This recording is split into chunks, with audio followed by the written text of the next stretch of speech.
Hi everyone, my name is John Sheldon Olivar, Bachelor of Science in Marine Transportation from the section G2C.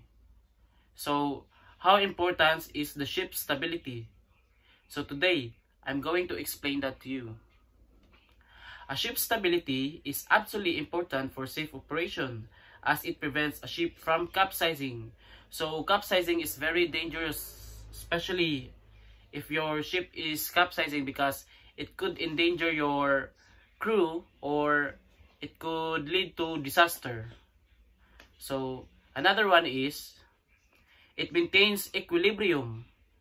So from our first topic, I mentioned that equilibrium is important on a ship's stability because equilibrium is the ship's stability.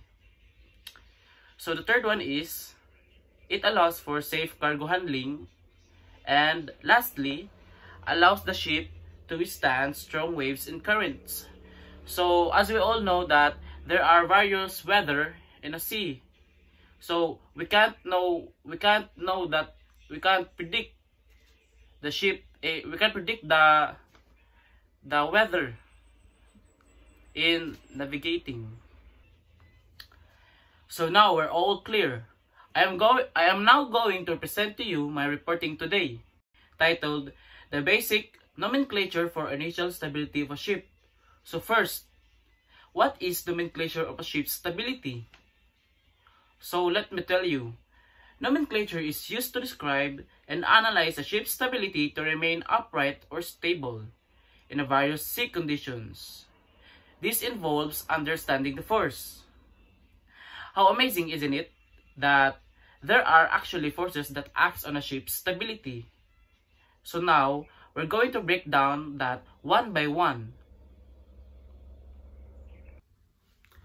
So these are the factors that influence its stability from the list.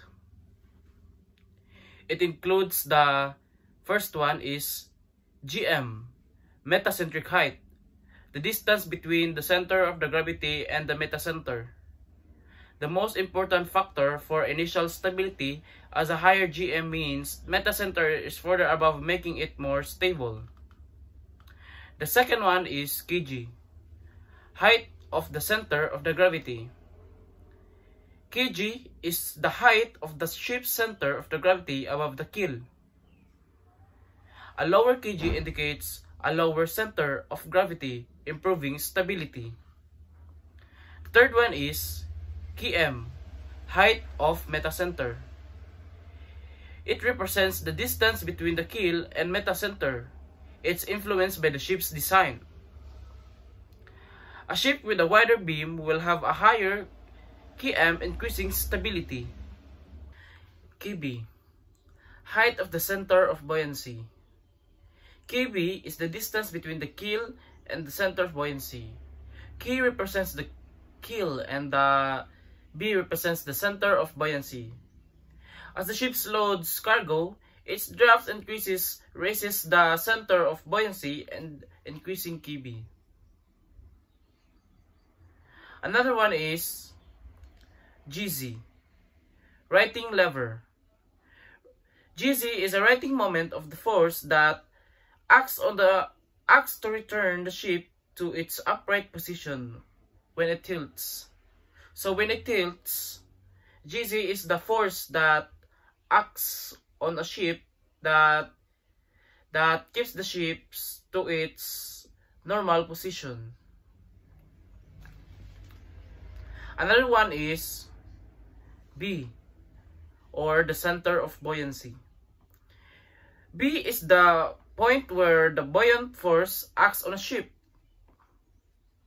As ships unloads and loads cargo, the center of buoyancy shifts, affecting its stability.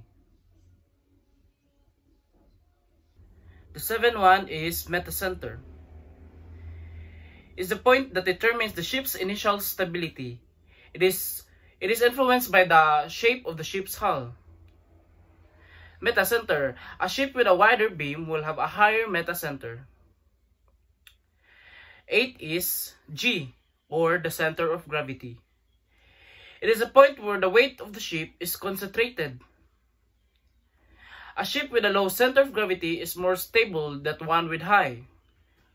And the last one is the angle of heel. The angle at which the ship tilts from upright position. As the angle of heel increases, the GZ initially increases, but then it reaches a maximum value that starts to decrease in ship stability as the ship tilts further. So those are all the factors. So learning the basic nomenclature is like learning the alphabet of a ship's stability. It helps us to understand how ships behave and keep them safety on water.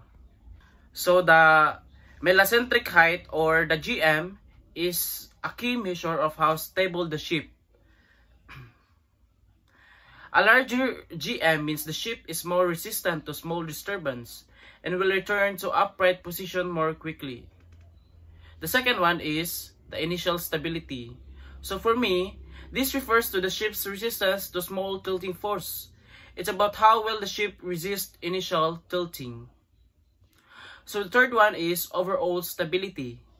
It's about returning to upright disturbance. So if the ship is tilting, so it will come back. So it will come back because of the stability.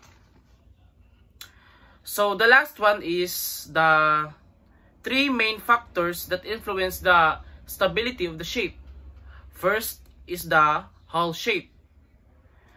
And the second one is the draft. And the last one is the trim. So I hope you understand my reporting, and that's it. Thank you for watching and listening.